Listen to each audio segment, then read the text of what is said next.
পরের মেথডটাতে আসি, যেটা ভীষণভাবে ইম্পর্ট্যান্ট, পরীক্ষণমূলক পদ্ধতি, এক্সপেরিমেন্টাল মেথড। পরীক্ষণমূলক পদ্ধতির সব থেকে বিজ্ঞানসম্মত বা যেটাকে বলা হয় সায়েন্টিফিক মেথড।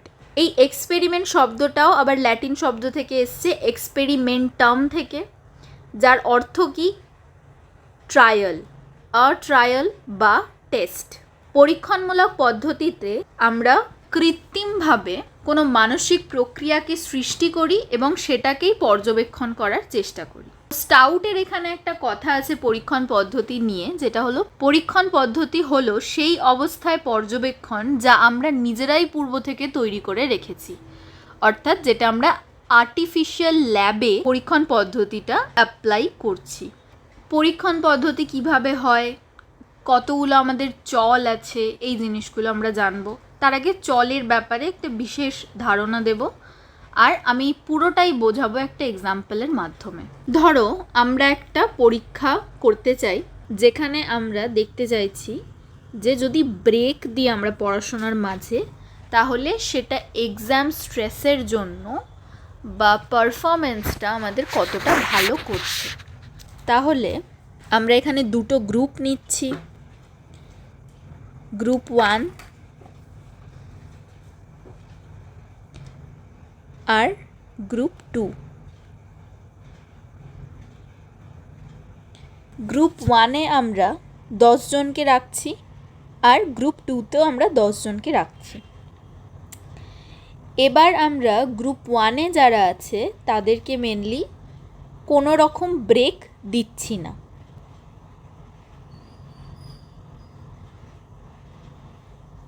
আর গ্রুপ 2-তে যারা আছে তাদেরকে আমরা ব্রেক দিচ্ছি, আর ওই ব্রেকের সময় মাইন্ডফুলনেস মেডিটেশন বা ধ্যান করাচ্ছি, যেটা করলে আমাদের টেনশন কিছুটা কমে বা মন কিছুটা শান্ত হয়।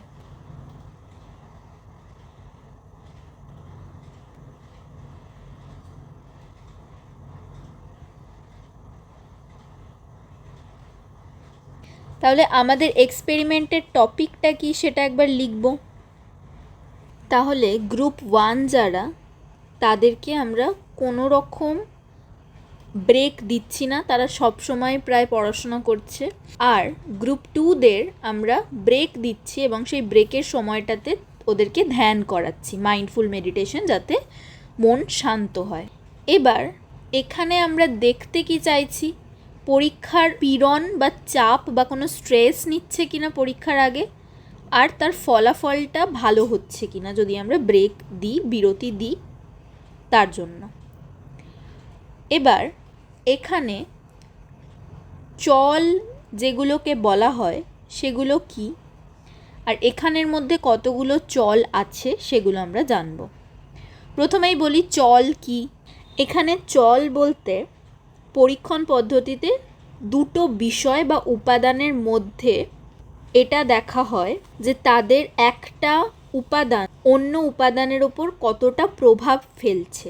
এই দুই বা তার বেশি উপাদানগুলোকে বা বিষয়গুলোকেই বলা হচ্ছে চল। আবার আমরা এক্সাম্পলটাতে ফিরে যাই। তো এখানে চলগুলো কি কি প্রথমে জানবে। চল 3 রকমের হয়। একটা হলো স্বাধীন চল, যেটাকে বলা হয় ইন্ডিপেন্ডেন্ট ভেরিয়েবল। আর একটা হলো নির্ভরশীল চল, যেটাকে বলা হয় ডিপেন্ডেন্ট ভেরিয়েবল। আর একটি হলো বহিরাগত চল, যার ইংলিশ নাম হলো এক্সট্রেনিয়াস ভেরিয়েবল। এবার আমরা দেখব এখানে স্বাধীন চল কোনগুলো, নির্ভরশীল চল কোনগুলো, আর বহিরাগত চল কি কি। প্রথমেই বলি স্বাধীন চল হলো যে সমস্ত উপাদানগুলোকে বা চলগুলোকে পরীক্ষক স্বাধীনভাবে পরিবর্তন করতে পারে, ম্যানিপুলেট করতে পারে, বা যেটাকে মেনলি বলা হয় বাড়াতে কমাতে পারে, এই জিনিসটাকে বলা হবে স্বাধীন চল। এবার আমাকে বলো, এই যে বিরতির কারণে পরীক্ষার পীড়ন বা স্ট্রেস এবং পরীক্ষার ফলাফলের ওপর কোনো প্রভাব দেখা যায় কি না, এখানের মধ্যে কোন জিনিসটাকে একজন পরীক্ষক নিজের মতো পরিবর্তন করতে পারবে বা নিজের মতো ম্যানিপুলেট করতে পারবে, বাদ দিতে পারবে, কোন জিনিসটাকে এই টপিকটার মধ্যে? পরীক্ষার স্ট্রেস আর ফলাফল কি পরীক্ষকের হাতে? সে কি কখনো এটাকে কন্ট্রোল করতে পারবে? কেউ কীরকম রেজাল্ট করছে বা কে কতটা স্ট্রেস নিচ্ছে সেটা কখনোই পরীক্ষক কন্ট্রোল করতে পারবে না। তাহলে কোন জিনিসটাকে কন্ট্রোল করতে পারবে? বিরতিটাকে, ব্রেকটাকে। কোন গ্রুপকে ব্রেক দেবে আর কোন গ্রুপকে ব্রেক দেবে না, এবং ব্রেক দেওয়ার সময় কি কি অ্যাক্টিভিটি করাবে, এই পুরো জিনিসটা একজন পরীক্ষকের হাতে থাকছে।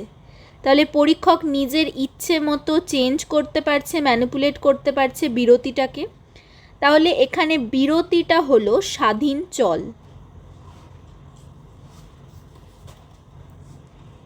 বা ইন্ডিপেন্ডেন্ট ভেরিয়েবল। এরপরে নির্ভরশীল চল কোনটা? যে সমস্ত চল পরীক্ষক কখনোই স্বাধীনভাবে পরিবর্তন করতে পারে না, নির্ভরশীল চলগুলো স্বাধীন চলের ওপর নির্ভর করে পরিবর্তন হয়। বুঝিয়ে বলি একটু। এখানে বিরতি যে দেওয়া হচ্ছে, যেটা হলো স্বাধীন চল, এই বিরতি দেওয়ার কারণে পরীক্ষার স্ট্রেস আর ফলাফলের ওপর একটা প্রভাব দেখা যাচ্ছে। তাহলে বিরতির কারণে এখানে প্রভাবটা দেখা যাচ্ছে। তাহলে এই পরীক্ষার পীড়ন বা চাপ আর ফলাফল, এইটা হবে নির্ভরশীল চল, যেটা কিন্তু বিরতির ওপর নির্ভর করে পরিবর্তন হচ্ছে। এরপরে বহিরাগত চল বা এক্সট্রেনিয়াস ভেরিয়েবল কোনগুলো? বহিরাগত চল হলো সেই সমস্ত চল যেগুলোর আমাদের পরীক্ষাতে কোনো রকম ভূমিকা নেই। এই যে পরীক্ষণ পদ্ধতিটা অ্যাপ্লাই করা হচ্ছে, এখানে বহিরাগত চলের কোনো ভূমিকা নেই। কিন্তু যদি বহিরাগত চল কখনো এসে যায়, তাহলে আমাদের পরীক্ষার রেজাল্টটাকে বা এই এক্সপেরিমেন্টটাকে হ্যাম্পার করতে পারে। কীরকম? ধরো এই যে গ্রুপটাকে আমরা ব্রেক দিচ্ছি না, তারা যদি কোনো রকম নিজে থেকে ব্রেক নিয়ে নেয়, যেটা আমরা দেখতে পাচ্ছি না, তাহলে এই যে একটা সমস্যার সৃষ্টি হবে। কারণ আমরা জানি আমরা তাদেরকে ব্রেক দিচ্ছি না, কিন্তু তারা নিজে নিজে ব্রেক নিয়ে নিচ্ছে, তারা একটু বেশিক্ষণ ঘুমাচ্ছে, আর যাদেরকে ব্রেক দিচ্ছি তারা কম ঘুমাচ্ছে, রাত্রেবেলা জেগে পড়ছে, এরা হয়তো খুব আনহেলদি খাবার খাচ্ছে, কিন্তু এরা ভীষণ হেলদি খাবার খাচ্ছে। তাহলে এই যে সমস্ত জিনিসগুলো, যেগুলো আমাদের পরীক্ষা বা এক্সপেরিমেন্টের কোনো রকম উপাদান নয়, কিন্তু এগুলো যদি কোনো সময় ঘটে, তাহলে আমার পরীক্ষাটার রেজাল্টটা হ্যাম্পার হতে পারে। যেমন এখানে আনহেলদি ফুড, যেমন এই গ্রুপ 2টা নিচ্ছে, ব্রেক আমরা দিচ্ছি কিন্তু এরা আবার রাত জেগে বেশি পড়াশোনা করছে। বা এখানে আইকিউ, যেমন আমরা যদি গ্রুপ 1-এ যাদেরকে নিয়েছি তাদের আইকিউ সবার অনেক বেশি আর তারা পড়াশোনায় বেশ সিরিয়াস, কিন্তু গ্রুপ 2 যারা, তাদের আইকিউ অ্যাভারেজের থেকে কম আর তারা পড়াশোনা নিয়ে বেশি সিরিয়াসও নয়। তাহলে এই রকম যদি গ্রুপের এত বড় ডিফারেন্স দেখা যায়, আমাদের এক্সপেরিমেন্টটা এমনিতেই খারাপ হতে চলেছে। কারণ এখানে গ্রুপ 1 যারা পড়াশোনায় এমনিই ভালো, তারা রেজাল্ট ভালোই করবে, তাদেরকে আমি ব্রেক দিই আর না দিই। গ্রুপ 2 যারা, তাদেরকে আমি মাইন্ডফুলনেস মেডিটেশন যতই করাই, এদের যদি পড়াশোনার কোনো রকম ইচ্ছা না থাকে বা যদি এরা স্ট্রেস একদমই না নেয়, তাহলে এখানে স্ট্রেসের রেজাল্ট অনেক কম আসবে। তাহলে এক্ষেত্রে আমাদের বহিরাগত চলগুলোকে কন্ট্রোল করতে হবে। এক্সপেরিমেন্ট যে করছে পরীক্ষক, যে তাকে বহিরাগত চলগুলোকে আগে থেকেই কন্ট্রোল করতে হয়। এই জিনিসগুলোকে বলা হচ্ছে বহিরাগত চল, যেগুলো আমাদের এক্সপেরিমেন্টের কোনো রকম পার্ট নয়, কিন্তু যদি আমার এক্সপেরিমেন্টে সেটা ইনক্লুড হয়, তাহলে আমার এক্সপেরিমেন্টটাকে খারাপ করে দেবে। এখানে বহিরাগত চলকে এক্সপেরিমেন্টার আগে থেকে প্রেডিক্ট করে কন্ট্রোল করে রাখে। এরপরে এখানে আরও একটা জিনিস বুঝতে হবে, এখানে নমুনা দল যেটা নেওয়া হয়েছে, অর্থাৎ এই 20 জন, 10-10 দুটো গ্রুপে নেওয়া হয়েছে 20 জন। 20 জন নমুনা দলের মধ্যে কোনটা নিয়ন্ত্রিত দল আর কোনটা পরীক্ষণ দল, এই জিনিসটা আমাদের বুঝতে হবে। একটা জিনিস মনে রাখবেন, নিয়ন্ত্রিত দল বা কন্ট্রোলড গ্রুপ যেটা, তার উপরে আমরা কখনো আইভি অ্যাপ্লাই করি না। আইভি অর্থাৎ ইন্ডিপেন্ডেন্ট ভেরিয়েবল, স্বাধীন চলকে আমরা কখনো সেখানে দিই না।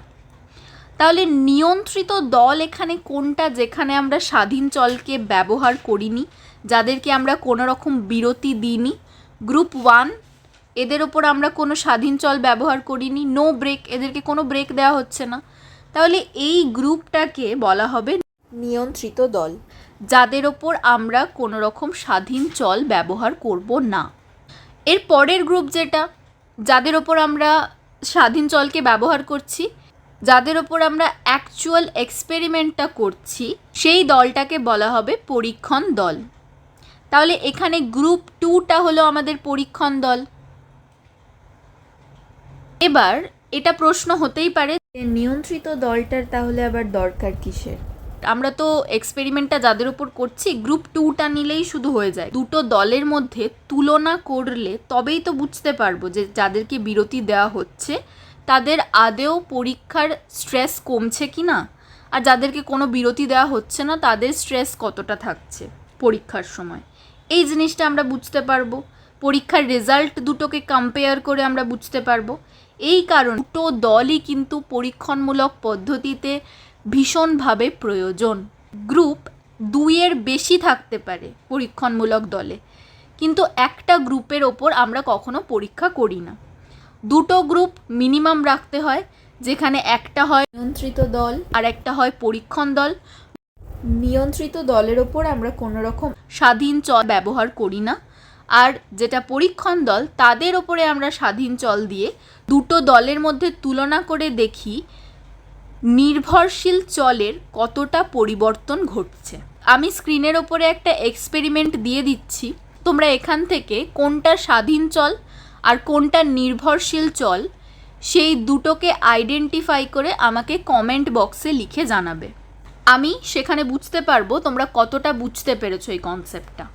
এরপরে পরীক্ষণ পদ্ধতির যে সমস্ত পর্যায়গুলো আছে সেগুলোর ব্যাপারে জানবো। যেমন আগের দিনও আমরা এই পর্যায় নিয়ে আলোচনা করেছি, রিসার্চ বা যে কোনো সায়েন্টিফিক রিসার্চের কী কী পর্যায় হয়।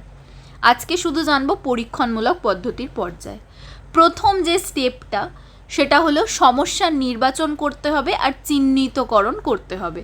যে সমস্যাটা নিয়ে আমরা কাজ করছি সেটাকে প্রথমে নির্বাচন করব এবং সেটাকে চিহ্নিতকরণ করব যে কিভাবে আমরা এই প্রবলেমটাকে সলভ করব। সেকেন্ড স্টেপ, আমরা সাহিত্যের পর্যালোচনা করব। সাহিত্যের পর্যালোচনা মানে কি, আগে এই সেম এক্সপেরিমেন্ট কখনো কেউ করেছে কি না, সেটার রেজাল্ট কি কি বেরিয়েছে, সেখানে স্বাধীন চল কোনগুলোকে নিয়েছে, নির্ভরশীল চল কোনগুলোকে নিয়েছিল, এই জিনিসগুলোকে আমরা দেখব। সেটা হতে পারে বহু পুরনো কোনো সায়েন্টিস্ট আমাদের এই এক্সপেরিমেন্টটাকে করেছিল, আমি যেটা এক্সপেরিমেন্ট করতে চাইছি সেইটার রেজাল্টকে আমরা ভালো করে দেখব। তাহলে সাহিত্যের পর্যালোচনা এটাই বলে আমরা যখন যে এক্সপেরিমেন্টটা আমরা করতে যাচ্ছি সেই এক্সপেরিমেন্টটা আগে কেউ করেছে কিনা বা সিমিলার কোনো এক্সপেরিমেন্ট আগে কেউ করেছে কিনা এই জিনিসটাকে আমরা দেখব। সাহিত্যের পর্যালোচনা করা কিন্তু ভীষণভাবে ইম্পর্টেন্ট। যদি আমরা সাহিত্যের পর্যালোচনা করি তাহলে আমরা জানতে পারবো আমরা রিসার্চ যে করতে চলেছি আমরা ঠিক দিকে এগোচ্ছি কিনা, আমাদের এক্সপেরিমেন্টটার সফল হওয়ার চান্স কতটা আছে, বা আগে কেউ যদি এক্সপেরিমেন্টটা করে থাকে, সিমিলার এক্সপেরিমেন্ট যদি কোনো করে থাকে, তাহলে সে তার এক্সপেরিমেন্টে কি কি ভুল করেছিল সেই ভুল থেকেও আমরা শিখতে পারবো যে আমরা সেই ভুলগুলো আর রিপিট করব না আমাদের এক্সপেরিমেন্টে। এই সমস্ত কারণে সাহিত্যের পরিচালনা করা ভীষণভাবে ইম্পর্ট্যান্ট। নেক্সট হলো পূর্বানুমান নির্ণয়। পূর্বানুমান মানে কি, হাইপোথেসিস। হাইপোথেসিস মানে হলো যেখানে আগে থেকে অনুমান করতে হবে যে আমি যে এক্সপেরিমেন্টটা করছি তার রেজাল্ট কি হতে চলেছে। যেমন আগের এক্সপেরিমেন্ট যে এক্সাম্পলটা আমি দিলাম সেখানে আমরা অনুমান কি করতে পারি, যাদেরকে আমরা ব্রেক দিচ্ছি তারা অবশ্যই পরীক্ষায় ভালো করবে, তাদের স্ট্রেস অবশ্যই কম হবে, এইটা একটা অনুমান আমরা করতে পারি। এই জিনিসটাকে বলা হচ্ছে পূর্বানুমান নির্ণয়। এরপরে গবেষণার নকশা তৈরি করতে হবে, যেখানে বেসিক্যালি রিসার্চ ডিজাইন করতে হবে। আমাদের আইভি কোনটা, ডিভি কোনটা, এই জিনিসগুলো আমরা এখান থেকে পাবো। ইভি কি কি হতে পারে একটা ডিজাইন করে নেব, ফ্রেম আমরা বানিয়ে নেব যে কিভাবে আমরা যে গবেষণাটা বা পরীক্ষাটা করতে চলেছি সেটা কিভাবে করব।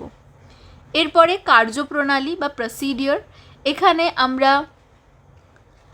যে কোয়েশ্চেনিয়ার ইউজ করব, যে রকমের আমরা পদ্ধতিগুলোকে অবলম্বন করব, সেটার একটা কার্যপ্রণালী আমাদেরকে বানাতে হয়। এরপরে রিসার্চটা কন্ডাক্ট করার পরে, এক্সপেরিমেন্টটা কন্ডাক্ট করার পরে, ডেটা কালেক্ট করার পরে আমরা ফলাফলটাকে বিচার করব, যে ফলাফলটা এলো, স্ট্যাটিস্টিক্স ইউজ করে আমরা ফলাফলটা পাবো। এরপরে এই ফলাফলটা নিয়ে আলোচনা করতে হবে এবং আলোচনা করার পর আমরা একটা সিদ্ধান্তে এসে পৌঁছাতে পারবো। এই গেল পুরো পরীক্ষণ পদ্ধতির পর্যায়। এরপরে পরীক্ষণ পদ্ধতি সায়েন্টিফিক হওয়ার সত্ত্বেও এর কিন্তু বেশ কিছু সুবিধা এবং অসুবিধা আছে। সুবিধা কি কি আছে? যেহেতু এই এক্সপেরিমেন্ট একটা নিয়ন্ত্রিত পরিবেশে সংঘটিত হয়, তাই এটা কিন্তু অনেকটা বিজ্ঞানসম্মত, সায়েন্টিফিক হয়। এখানে আমরা সমস্ত কিছু কন্ট্রোল করতে পারছি পরীক্ষক হিসেবে, তাই জন্য এটা অনেকটা সায়েন্টিফিক হয়। নেক্সট হলো, এটা বিভিন্ন জায়গায় বিভিন্ন সময় বিভিন্ন ব্যক্তিদের ওপর করা যায়, আমরা এক্সপেরিমেন্ট করতে পারি এবং তার ফলাফল যে বেরোবে সেটা এক থাকারই সম্ভাবনা থাকে। যেমন আগে অবজারভেশন মেথডে আমরা এটা জানলাম যে একইভাবে রিয়্যাক্ট আমরা করি না, আচরণের বহিঃপ্রকাশ আমরা করি না, সেই কারণে প্রত্যেকটা সময় ফলাফল আলাদা হতে পারে। কিন্তু এক্সপেরিমেন্টে সেটা হয় না। এক্সপেরিমেন্টে যে ফলাফলটা বেরোচ্ছে সেটাই প্রত্যেকটা সিচুয়েশানে হবে। আরেকটা জিনিস মনে রাখবে, এক্সপেরিমেন্টে কিন্তু আমরা কারণ আর তার প্রভাব, এই জিনিসটাকে মেনলি বোঝার চেষ্টা করি, অর্থাৎ কজ অ্যান্ড এফেক্ট রিলেশনশিপ এক্সপেরিমেন্টের দুটো ভেরিয়েবল বা দুটো চলের মধ্যে দেখতে পাওয়া যায়। এরপরে থার্ড যে পয়েন্টটা, সেখানে বলছে এই যে তথ্যটা সংগ্রহ করছি আর সিদ্ধান্ত যে নিচ্ছি, এটা সব থেকে উপযুক্ত এবং নির্ভরযোগ্য হয়, কারণ এটা বিজ্ঞানসম্মত বা সায়েন্টিফিক পদ্ধতি। কিছু অসুবিধা আছে, সেগুলো কি? প্রথম হচ্ছে, যেহেতু এটা কৃত্রিম পরিবেশে করা হচ্ছে, তাই জন্য একটা স্বতঃস্ফূর্ত আচরণ বা স্বাভাবিক আচরণ আমরা দেখতে পাবো না। কেন দেখতে পাবো না? কারণ যে জানে আমাকে এক্সপেরিমেন্ট করছে, সে স্বাভাবিক আচরণ নাও দেখাতে পারে, সে একটু ফেক আচরণ দেখাতে পারে, আমাদেরকে নকল আচরণ দেখাতে পারে, কারণ সে আগে থেকে অ্যাওয়্যার হয়ে যাবে যে আমার উপর কোনো এক্সপেরিমেন্ট করা হচ্ছে, তাই সে স্বাভাবিক আচরণ নাও দেখাতে পারে।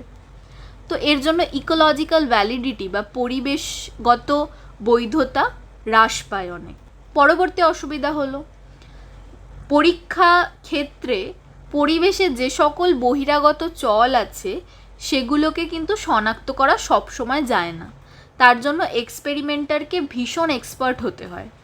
তো এই বহিরাগত চলগুলো কিন্তু মাঝে মাঝে আমাদের নির্ভরশীল চলের ওপর এফেক্ট ফেলে এক্সপেরিমেন্টটাকে পুরোই খারাপ করে দিতে পারে। তো এই ক্ষেত্রে বহিরাগত চলকে সবসময় সঠিকভাবে শনাক্ত করা যায় না, এটা একটা বড় অসুবিধা। 3 নম্বর অসুবিধা, প্রত্যেকটা সমস্যাকে কিন্তু আমরা পরীক্ষণ পদ্ধতি দিয়ে নিয়ন্ত্রণ করে সেটা পরীক্ষা করতে পারবো না।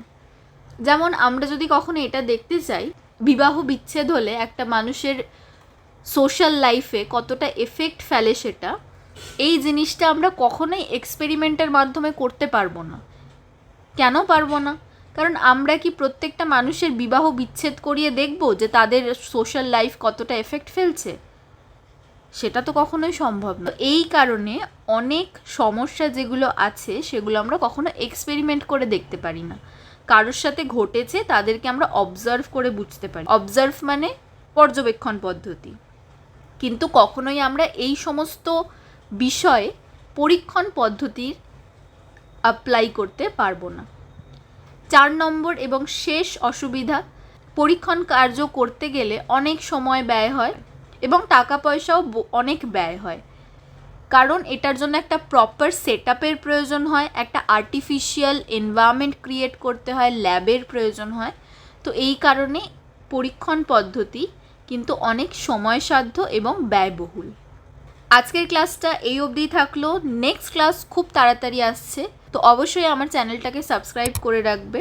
ভিডিওটা যদি ভালো লাগে অবশ্যই লাইক করবে। তোমার যদি মনে হয় ভিডিওটা তোমার বন্ধুদের সাথে শেয়ার করার প্রয়োজন আছে, অবশ্যই শেয়ার করে দেবে। দেখা হবে পরের ভিডিওতে।